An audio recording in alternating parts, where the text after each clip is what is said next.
ไทกะไทกะไทกะพี่นามาดูกะบนโทรศัพท์โหสบายเนาะ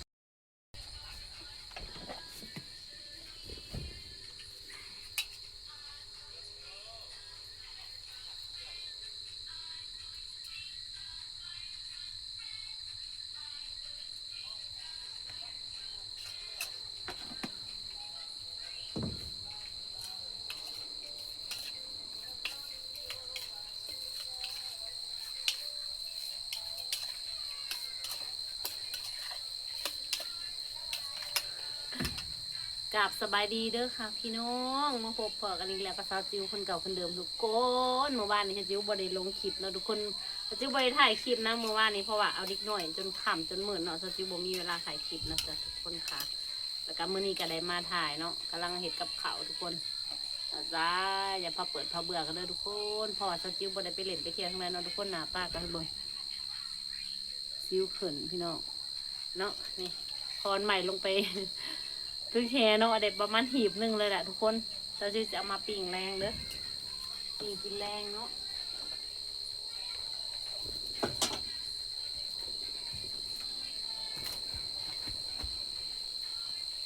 ตอนนี้จะค่ำเลยทุกคนเอ้ยเมื่อตื้อเมื่อเรียบร้อยเด้อตอนนี้ฮะเป็นเวลาหอดเลย6 โมงเลยประมาณ6 โมงเนาะตอนนี้เป็นเวลา6 โมงทุกคนมันก็จะมืดๆเนาะทุกคนเนาะก็คือถ่ายคลิปค่ำเนาะมาเลยน้องเพก้าบ่ย่อมขึ้นนะน้องเพก้าบ่ย่อมขึ้นเถียงทุกคนเลยน้องสจิวก็เลย นี่สิเอาปลามาใส่หีบเพราะว่าปลามันน้อยนะทุกคนเป็นปลาตัวน้อยเนาะเราก็จะเอามาใส่หีบ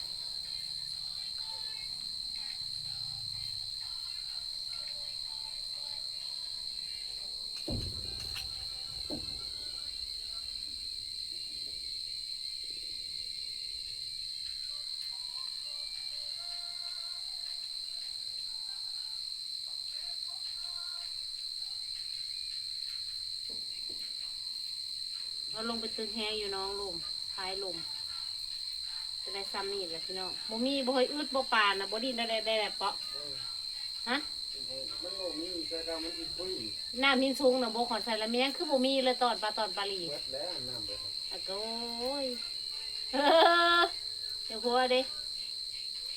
เขาบ่ได้กินปลาตอนปลาลี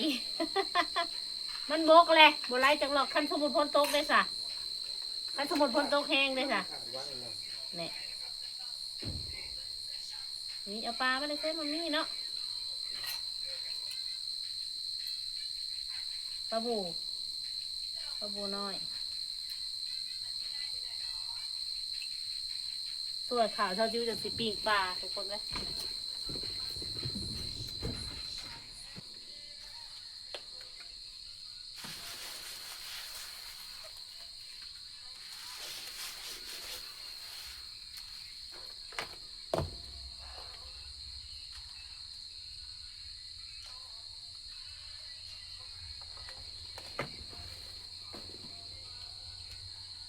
สวยขาวพี่น้อง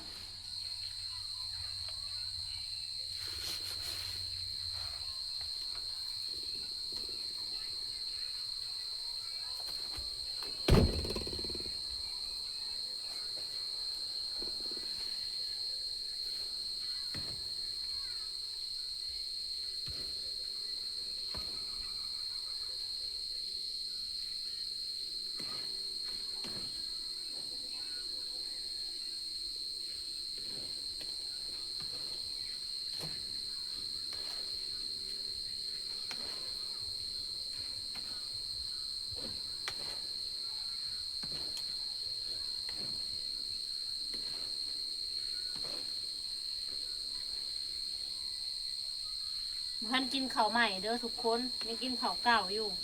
ข้าวใหม่พันซีนะทุกคนพอข้าวเก่ายังสอบหนึ่งเนาะตาจิ๊บก็เลยยังกินข้าวเก่าอยู่เด้อทุกคนยังบ่ทันกินข้าวใหม่น้ำบัดน้ำเมืองเพิ่นเด้อยังกินข้าวเก่าอยู่เด้อค่ะ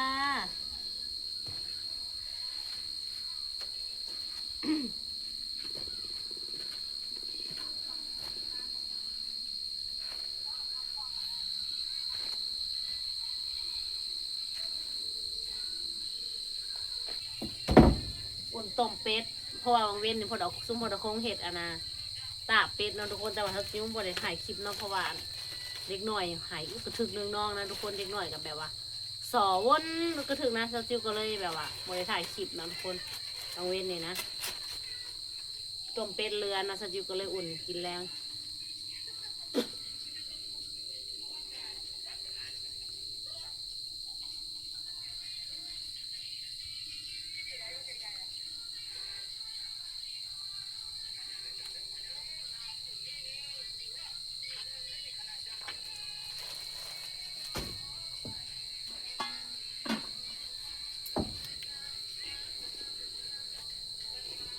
อุ่นต้มเป็ด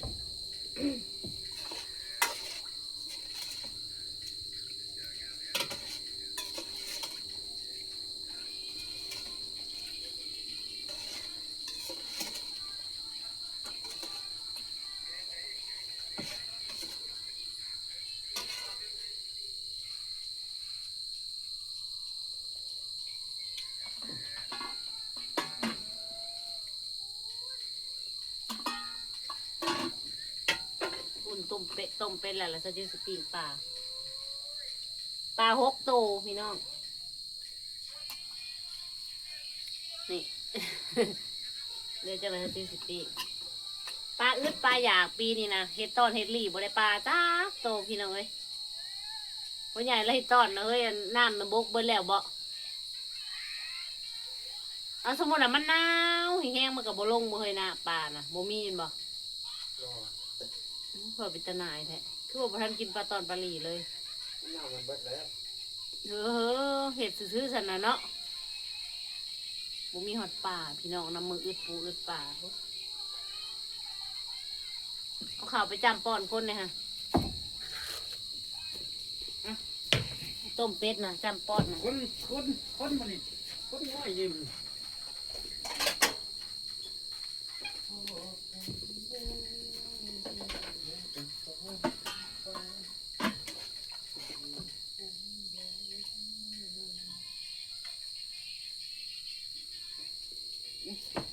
จำนะบ่ได้ใส่ซ่าดอก มันใส่ซ่าเราไม่ได้ให้กิน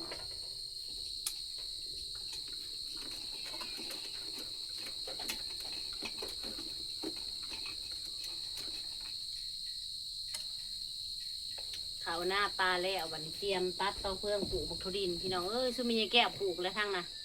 ซุมพ่อยายซีปลูกเลยทุดินนะเพิ่นฟ้าวปลูกเราว่าจังหน่อยอันลูกเราไปตัดอ้อยจังหน่อยบ่เยอะก็เสาไผ่ไปตัดอ้อยนะเราว่าฟ้าวปลูกแต่จิ้วก็อยากฟ้าวปลูกกันเลยมีแต่รอถาพรใหม่ตัดเต้าเฟืองเลยเวียกลายทุกคนเพราะว่าเฟืองเขาก็ยังบ่ได้เมียนเฟืองเต็มเลยนี่เต็มพ้นทางลงนี่เพราะว่ามันก็เจ้าอ่อนปั่นแบบปิ่นไปทางน่ะพอดีมันถือกระพ้นทางก็เจ้าลงนาเหล่านะทุกคน แต่ว่าเขายังบริเมียนเฟืองเต็มเลยยังบริเมียนเบียกล้าขนาดทุกคนเลยบอกทดินก็ได้เท่านี้แล้วทีน่ะในเนี้ยวลาย นกเป็นกินได้หรอนกเป็นกิน จิ้วกับจิแกะค่ะพันแกะดอกพรเราถาพรใหม่ตัดตะเฟืองผ่อนพอทดินห้างบลายพี่น้องแกแป๊บเดียวก็แล้วแต่ว่ากลางเว้นเนี่ยคือบ่มีเวลาพอจะจิ้วเอาเด็กน้อยก็สิได้เอาเด็กน้อยมาหน้าเนาะเด็กน้อยนอนแล้วก็สิได้นั่งแกะอยู่บอกทดินก็ได้พอกันแล้วก็พอจำจากกันไป นอนใหม่เมื่อนอนบ้านอีกแล้วนอนใหม่โอ้มาอยู่นะ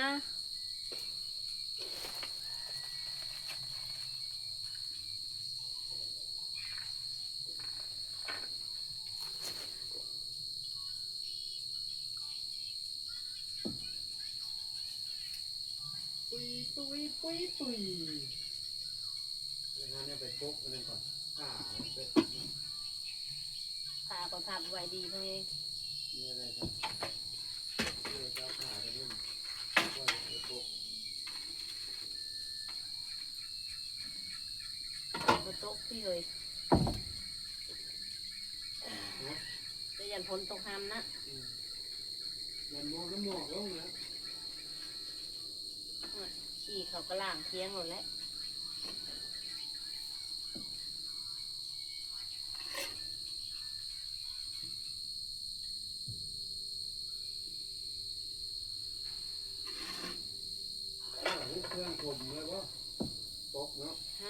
รื่องพกเนาะ ผ่าต้นผ่าใหม่เป็นปักใหญ่นะผ่าย่างเงี้ยเขาผ่ากับประตุก2 คน เอาเครื่องพกก็ได้ มาปักใหญ่หนึ่ง เอาเครื่องพกหนาๆให้ตัวแรก งัวจ่องนะจะผัดคือบกครับมาพี่จะคือเอาไว้หันพี่ครับขึ้นมาคือจะไว้ว่าหันอยู่เล่าคางเล่าพี่เฮ้ยงัวจ่องกินเอาไว้หันนะเขานะครับขึ้นมาทางพี่ลุงบางเล่าอันลุงบางเล่าอันตีเขาเจ้าไป4 ศอกตีคนเดียวเรา ว่าเป็นคนที่รอทีๆอะไรมันก็แย่งกันตรงนี้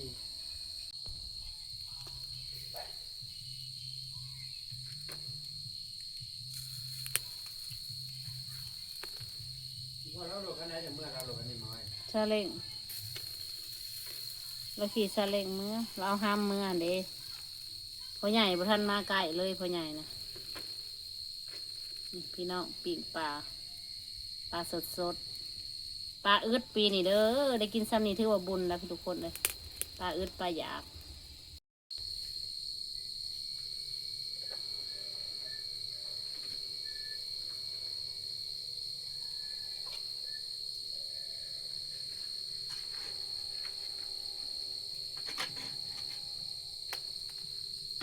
โอ้ยเป็นยังไงเนี่ย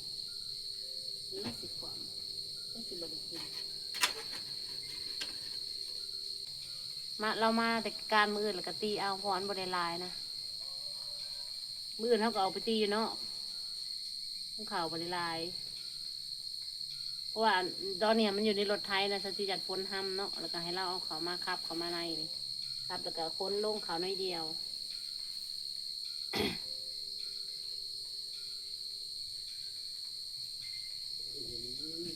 นี่ทุกคนมากินข้าวแรงน้ำกันเด้อทุกคนเด้อปีกปลาสุกแล้วทุกคนเดี๋ยวมากินข้าวแรงน้ำกันเด้อทุกคนมื้อนี้มากินข้าวแรงกับซาวจิวเด้อทุกคนนี่ปีกปลาหาได้จากธรรมชาตินะจ๊ะคนใหม่ลงไปตึกเนาะทุกคนกะพอได้กินอยู่เนาะ2พ่อเมียพี่น้องพอคุมปากคุมท้องอีเด้อทุกคน นะกินเท่าที่อยู่กินเท่าที่มีเนาะทุกคนเนาะกินเท่าที่มีกินเพื่ออยู่ไม่ได้อยู่เพื่อกิน ประมาณนั้นเนาะทุกคนเนาะอิ่มแล้วหำอิ่มเลยไอ้กาอิ่มแล้วข่าวนะลูกอิ่มแล้วน้องไอ้กาอิ่มแล้วกินน้ำเย็นคนบอกกินกับแล้วมันแล้วแบบเจ็บคอน้ำเย็นนั่นนะกาแฟพรใหม่ซื้อมาแต่ว่ามันบ่มีอะไรแล้วมีแต่น้ำแข็งเกลือ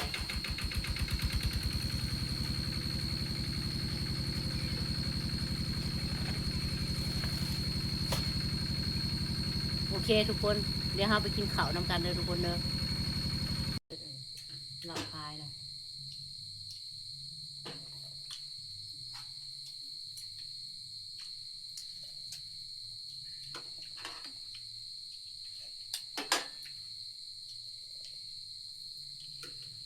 ต้มเป็ด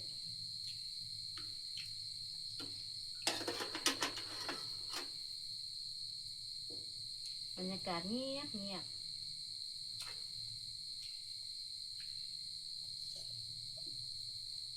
บรรยากาศเราเปิดวิทยุมีที่เล่นอยู่ ปลาของผมไม่มีผ่าน นี่สิเลยจะที่โปรเจอร์สอนเนาะปะต้องมาสอนนะจังมือ ตะข้อตาให้หน้าหนัง น้ำบกปลา อย่างกว่าแก แล้ว ง ก็ ก็ บ่ อี เห็ ก นเนาะ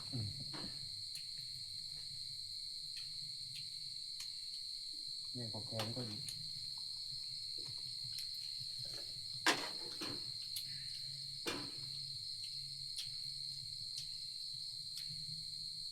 ออก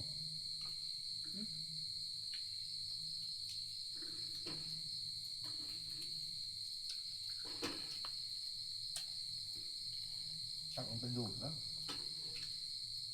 วันพอแล้วมันคือตอนเล่นครับเนี่ยพี่น้องมึงแบบปลา โอเคแล้วพี่น้องสำหรับมาเท่านี้นะซิวกับสีขอจบคลิปไว้สมิสก่อนเลยทุกคนน้องไทก้ากะรับคาตักแล้วเลยทุกคนค่ะฝากกดไลค์กดแชร์กดติดตามเลยเด้อทุกคนเด้อเพื่อเป็นกำลังใจให้ซิวคลิปต่อไปเด้อพี่น้องบ๊ายบายค่ะ ย่ามือค่ะงับ คนอย่างนอน